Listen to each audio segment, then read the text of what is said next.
حضرت ڈاکٹر غلام مصطفیٰ رحمۃ اللہ علیہ، مفتی غلام مصطفیٰ صاحب نا لیاقت پور والے، یہ خیر المدارس میں تھے نا، حضرت شیخ مولانا خیر محمد رحمۃ اللہ صاحب نے ان سے کہا کہ آپ کی اس راستے کے اندر جو ہے قدم رکھو. اس نے کہا حضرت میرے پاس وقت نہیں ہے. کیا میرے پاس وقت نہیں ہے؟ کہا کہ تصنیف ہے، تعلیم ہے، تدریس ہے، خطابت ہے، گھر کے کام کاج ہے، کہ میرے پاس وقت نہیں ہے. اس نے کہا جس چیز کی اہمیت ہوتی ہے اس کے لیے وقت نکالا جاتا ہے. کہ آپ کو گھر کی اہمیت ہے تو گھر کے لیے وقت ہے، تدریس کی اہمیت ہے تو اس کے لیے وقت ہے، خطابت کی اہمیت ہے اس کے لیے وقت ہے، تصنیف کی اہمیت ہے اس کے لیے وقت ہے. تو کہا اس کے لیے نہیں، اللہ کے ذکر کے لیے نہیں. کہا جس چیز کی اہمیت ہوتی ہے تو کہا اس کے لیے وقت خود بخود نکل جاتا ہے. تو کہا پھر وہ ہمارے یہاں جو ٹنڈوادم آیا کرتے تھے حضرت، پھر ہمارے ٹنڈوادم آیا کرتے ہیں سب کے اجتماع میں، تو وہی فرمایا کرتے تھے. کہا کہ مجھے تو مولانا خیر محمد صاحب نے ہی کہا تھا. کہا کہ جس چیز کی اہمیت ہوتی ہے اس کے لیے انسان وقت نکال لیتا ہے.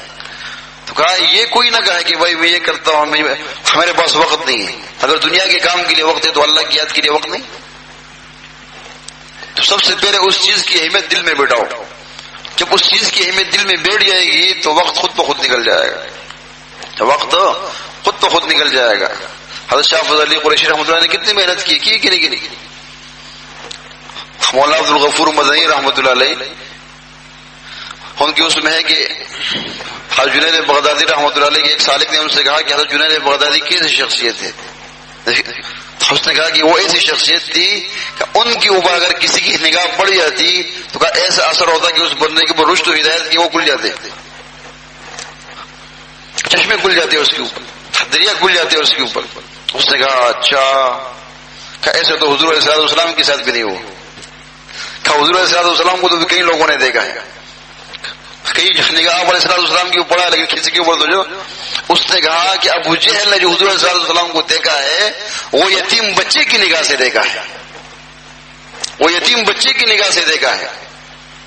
اگر وہ اس کو رسول اللہ صلی اللہ علیہ وسلم کی نگاہ سے دیکھتا تو وہ صحابہ کی صف میں کھڑا ہوتا. تو یہاں نگاہ کا فرق ہے. جو بندہ جس نگاہ سے آتا ہے اس کو وہی تاثیر ملتی ہے. جو بندہ جس نگاہ سے بندے کو دیکھتا ہے. ایک شخص نے کہا کہ میں ایسے بندے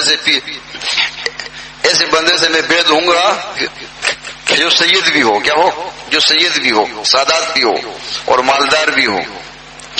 کیا مالدار بھی ہو، عالم بھی ہو، حکیم بھی ہو. کیسے کیے بھائی؟ جو عالم دوسری کوئی مسئلہ کا تو اس سے پوچھوں گا. مالدار اس لیے کہ بھائی نہ اس سے اپنی حاجت پوری کروں گا.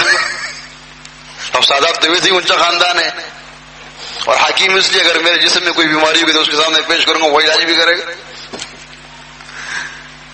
تو اس کو تو کوئی پیر نہیں ملا. ایسا آدمی تو نہیں ہوگا کہ وہ حکیم بھی ہوگا، عالم بھی ہوگا، سادات بھی ہوگا.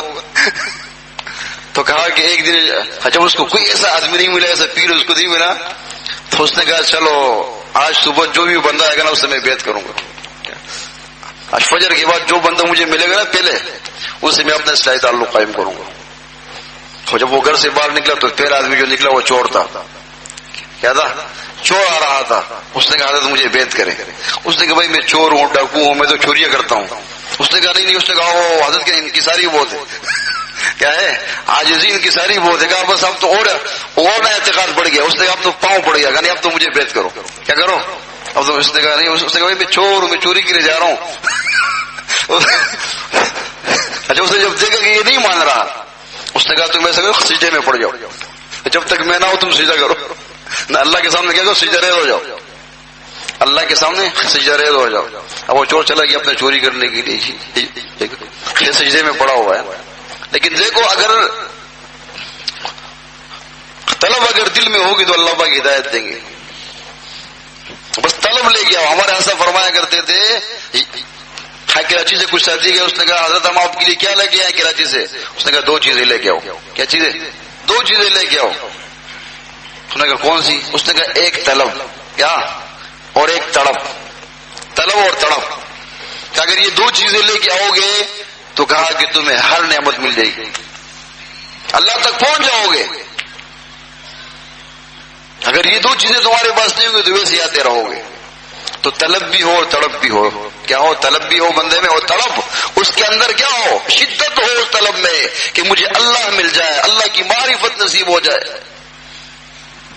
حضور کی رفاقت نصیب ہو جائے. اگر یہ طلب ہے اس کے اندر، وہ یہ طلب ہے، یہ جذبہ ہے اس کے اندر، تو کہا اس کے اندر پھر یہ اس جذبے نے اس کو جوش مارا. اس نے کہا ایسا تو نہیں ملا، تو ویسے بھی مل گیا. تو جب وہ چھوڑ گیا چوری کرنے کے لیے، اس کے دل میں نا اللہ پاک نے اس لیے کہ جب اللہ پاک کسی کی ہدایت کا بندوبست کرتے ہیں تو چور کے دل میں یہ ڈالنے کے جاؤ اپنے اس بندے کو دے دے. تو جب آیا 3 دن کے بعد وہ وہی پڑا ہوا تھا. اچھا وہ سجدے کی حالت میں تھا، وہ بندہ سجدے کی حالت میں تھا. اس نے کہا اٹھو. وہ اٹھا تو وہ چور اس کی قدموں میں پڑا. اس نے کہا رو رہا تھا. اس نے کہا ہمارے شیخ کے اندر تو بہت زیادہ عاجزی ہے. اس نے کہا اللہ اس کے ذریعے سے مجھے معاف کر دے، میرے گناہوں کو معاف کر دے. تو اس کے ذریعے سے اس چور کو ہدایت مل گئی اور اس کی عقیدت کے ذریعے سے اللہ نے اس کو اپنا قرب نصیب کیا ہے. چور کو قطب بنا دیا اس نے سجدے میں پڑھ کے. لیکن ایسے نہیں ہو گیا مڑا کھولا زمڑا پل کار ہو گئی. 1 گھنٹہ نیچے، 1 گھنٹہ سر رکھا، 2 گھنٹہ سر رکھا. یار وہ تو آئے نہیں، بھاگ جاؤ. تاجہ ہماری حالت یہ بھی ہے، آدھا گھنٹہ نیچے کر دے، 10 گھنٹے بس پھر طرح اٹھاتے ہیں. ہمت ہی نہیں ہوتی. تو ہمارے حضرت شیخ رحمۃ اللہ علیہ فرمایا کرتے تھے ہم 3 گھنٹے مراقبہ کرتے تھے. کتنے؟ 3 گھنٹے مراقبہ کرتے تھے. اور بسا اوقات فجر تک. حضرت شیخ مولانا عبد الغفور رحمۃ اللہ علیہ کیا کہ وہ روزے رسول صلی اللہ علیہ وسلم کے سامنے عشاء کے بعد بیٹھتے تھے. عشاء کے بعد کہا کہ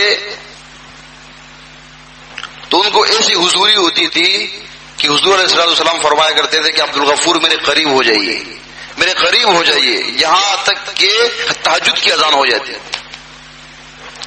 مدینہ منورہ کے اندر.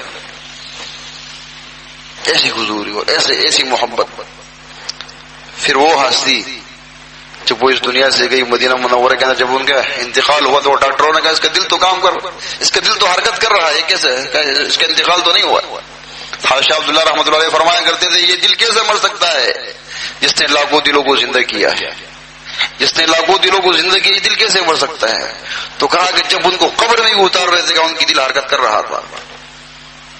تو یہ دل نہیں مرتا، اس دل کو بنانا پڑتا ہے، اس دل کو زندہ کرنا پڑتا ہے. انسو کے ذریعے سے، اللہ کی یاد کے ذریعے سے، اللہ والوں کی صحبت کے ذریعے سے، ان کی دعاؤں کے ذریعے سے، ان کی توجہات کے ذریعے سے. جب انسان کا دل زندہ ہو جاتا ہے، جب یہ جاری ہو جاتا ہے، پھر ہمارے حضرت شیخ رحمۃ اللہ علیہ فرمایا کرتے تھے ایسے بندوں کو دعا کے لیے ہاتھ اٹھانے کی ضرورت نہیں ہوتی کہ عابد تو اللہ سے مانگتا ہے زبان سے اللہ مؤ بخی اللہ مالا دانا بھی نعمت دے، لیکن عارف کے دل میں خیال آتا ہے اللہ پورا کر دیتے ہیں. عارف کے دل میں خیال آتا ہے اس لیے کہ اس کا ربط اللہ سے ہے، وہ کسی لمحے اللہ کی یاد سے غافل نہیں ہوتا. تو اصلاح کے اندر یہ ساری چیزیں ہوتی، ڈانٹ ڈپٹ بھی ہوتی ہے، سب چیزیں ہوتی. اس لیے حکیم اختر رحمۃ اللہ صاحب کیا فرمایا کرتے تھے، کہا جس بندے کا شیخ کی ڈانٹ کے ذریعے سے اس کا ڈینٹ نہ نکلا تو کہا اس کا بینڈ ہو جاتا ہے.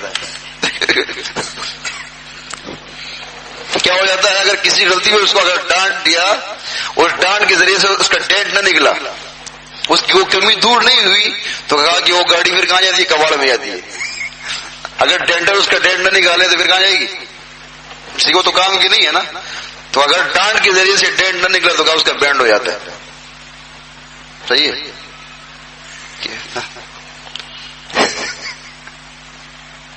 تو وہی اللہ پاک سے مانگنا ہے اپنی اصلاح بھی کرنی.